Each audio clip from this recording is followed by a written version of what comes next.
भी जो परिवार आपके सामने आया और जो बात उन्होंने अपनी रखी और बताई आपको कि ड्यूटी पे रहने के बाद उनके साथ ये घटना हुई, अधिकारी तमाम दबाव बनाते हैं और अब साजिश ये रची जा रही है कि वो ड्यूटी पे ही नहीं थे, पहले ही रिलीफ दिखा रहे हैं और जिस स्कूल में वो जिस जगह पढ़ा रहे थे उस संस्था पर भी, वहां पर भी दबाव बनाया जा रहा है और कहा जा रहा है कि आप कह दीजिए बीमार हैं पहले से ही।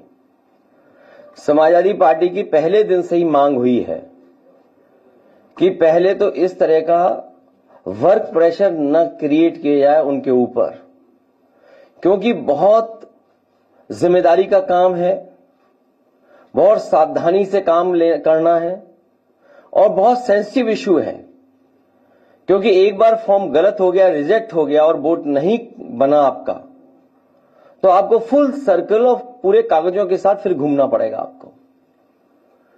तो ये जो एसआईआर है, आखिरकार बीजेपी जल्दीबाजी में क्यों है?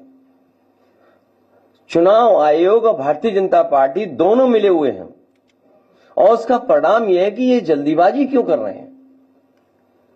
पहले भी मैं ये बात कह चुका हूं कि उत्तर प्रदेश में लगातार शादियां हो रही हैं और शादियों के समय पर लोगों को एक दूसरे के यहां आना जाना, शादी की तैयारी करना, सब व्यस्त हैं और इतने कम समय में एसआईआर कराना और पूरे प्रदेश का, और किस किस को आपने जिम्मेदारी दी है, यहां तक कि जो नगरपालिका के सफाई कर्मचारी हैं उन्हें भी सहायक बनाया हुआ है। अब आप सोचिए, इतना बड़ा फॉर्म है, इतना टेक्निकल चीजें उसके अंदर हैं कि अगर मान लीजिए बीएलओ नहीं कर पा रहा है तो उसके लिए सहायक बनाया गया है सफाई कर्मचारी। और इस फॉर्म को बंटवाने में जल्दी, बटा नहीं बटा, जो सरकार का डेटा बता रहा है वो ये बता रहा है कि सभी फॉर्म बांटे जा चुके हैं, लेकिन ग्राउंड पे जब हम देखते हैं तो वो बांटे नहीं गए हैं और फिर उसी तरह का कलेक्शन का रिकॉर्ड बनाएंगे। ये सोची समझी रणनीति, साजिश, षड्यंत्र है कि बाबा साहब भीमराव अंबेडकर जी के दिए हुए संविधान के तहत जो हमें वोट डालने का अधिकार है, उस अधिकार को छीनने की तैयारी है। एसआईआर के बहाने वोट डालने का अधिकार छीन रहे हैं, आरक्षण छीनेंगे, आपकी पहचान छीनेंगे, आपके ऊपर उल्टे सीधे दबाव बनाएंगे। जब सरकार के लोग इसी बात पे दबाव बना रहे हैं कि वो ड्यूटी पे ही नहीं थे, पहले से ही बीमार थे।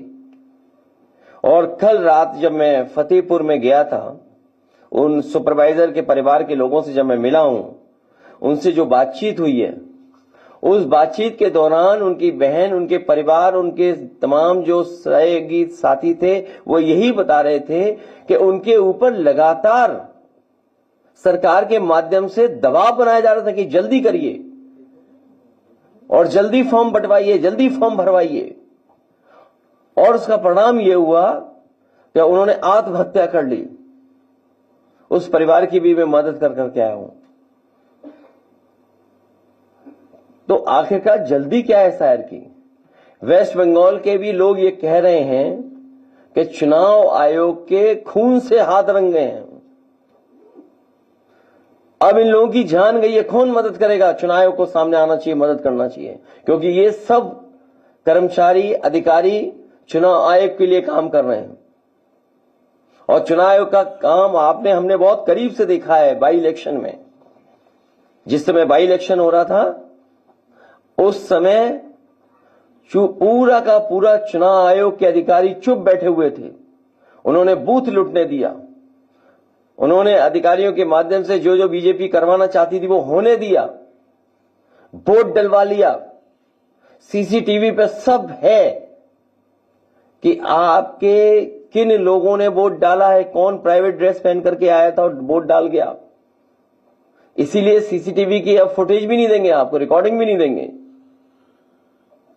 ये पूरी सोची समझी रणनीति है कि लोकतंत्र देश से खत्म हो जाए।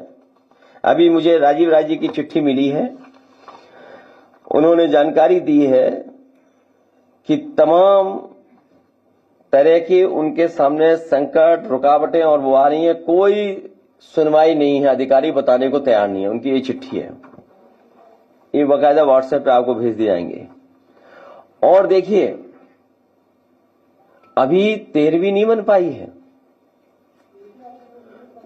घोसी लोकसभा में, कई विधानसभा में तैयारी हो गई है।